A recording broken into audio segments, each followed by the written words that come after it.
FDM, and since Lauren is dating me, it's naturally convenient for me to ask her all sorts of questions.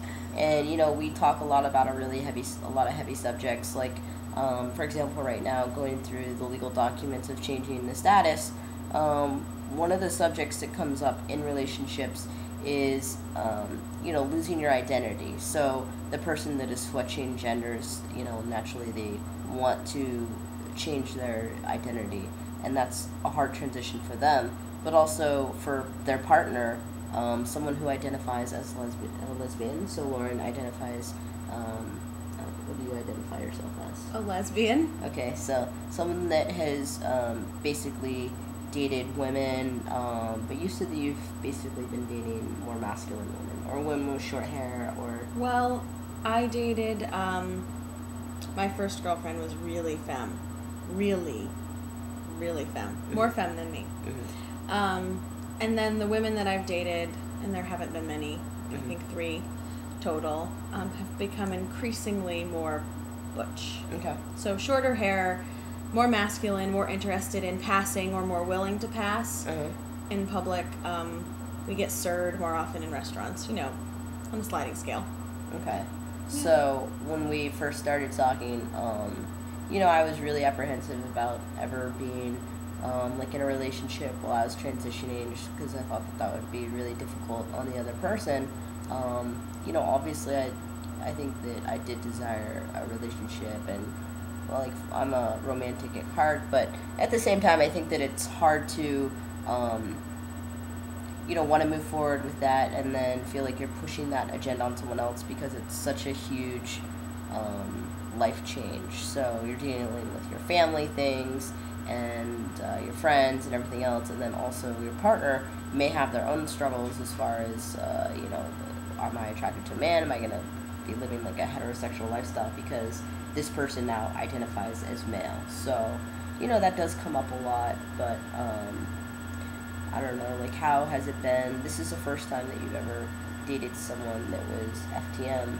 How has that been like for you? Like, for example, we're going to go to Coney Island next weekend, and it's like basically something sponsored by the Gay Center, and there'll be a lot of FTMs there, and we're gonna go, and I think it'll be really fun, and I think it'll be like a good chance for people to that have had top surgery to feel comfortable on the beach, and just that kind of support is great.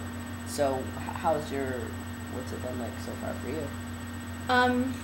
Well, I mean, it's wonderful, and it's confusing, and it's complicated, and it's scary all at the same time. But because of the things that you talked about, like wondering what your identity is moving forward, and when the pronouns change, and when it becomes less about passing and more about actually who you are, then sure, that can make someone apprehensive. But for me, I believe that you become involved with someone because of who they are as a person.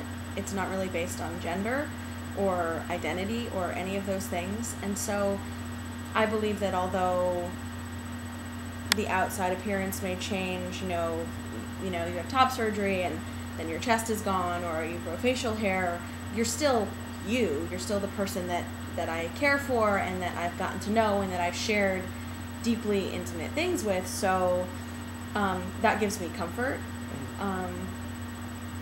And I guess I find the desire to be true to yourself to be very attractive and brave, and I admire it. And I think that it's too bad that it has to be such a struggle for people in the transgender community, but in a way I think it's a blessing that there is a community for them to struggle together in, for you to struggle together in, because it's important for people to have people.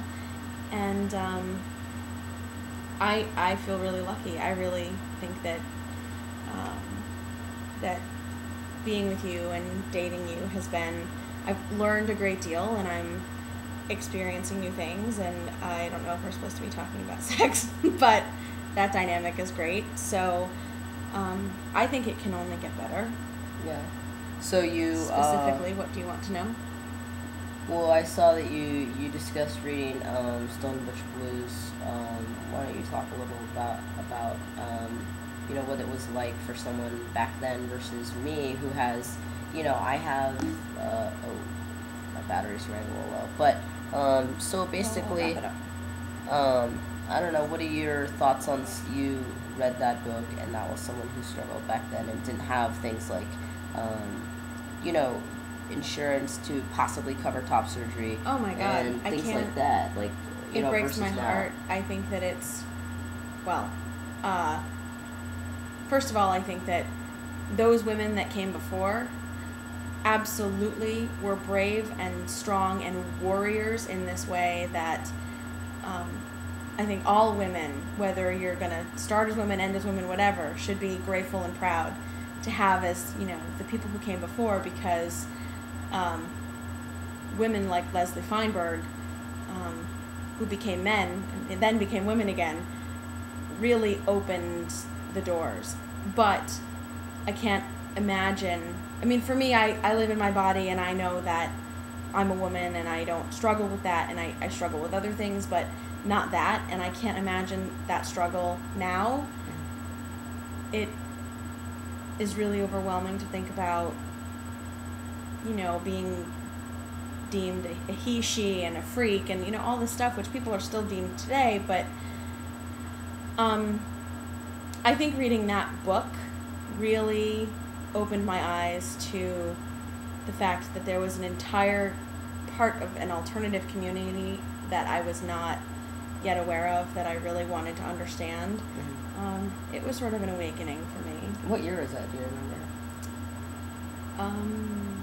I read it the first time, I want to say 4 years ago, maybe? But when was the book written, or what year was she living in? I forgot. She was in The 60s?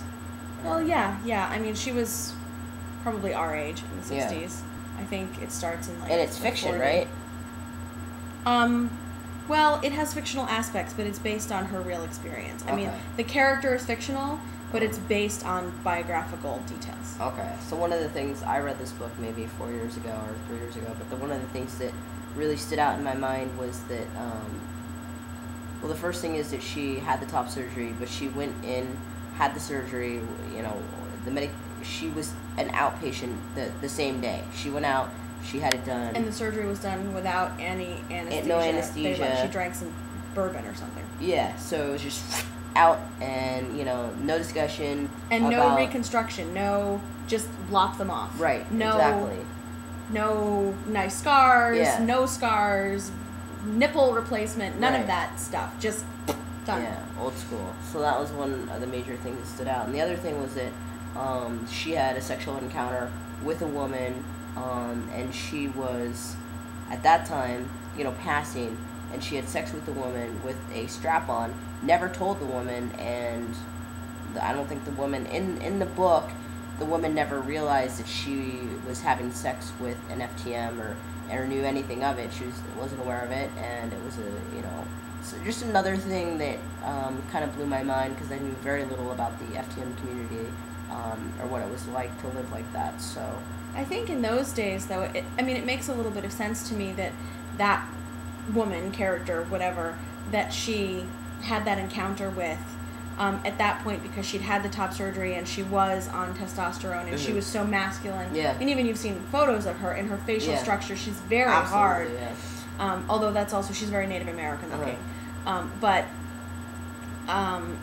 I think back then it was so uncommon, and not, you wouldn't look at someone like that and think, oh, I wonder if that man might be a woman, and so if sexually he can, convince her that there's nothing out of the ordinary going on. I think that in the heat of the moment, maybe that woman wouldn't have noticed. I don't know. It doesn't feel fake. Again, they didn't have the same materials back then. Things were made out of different things, but they didn't have a Babeland back then. Thank God for Babeland. So yeah, I don't know. There's some of the things that are going on, and I'm probably gonna run out of battery soon, and it's starting to get late.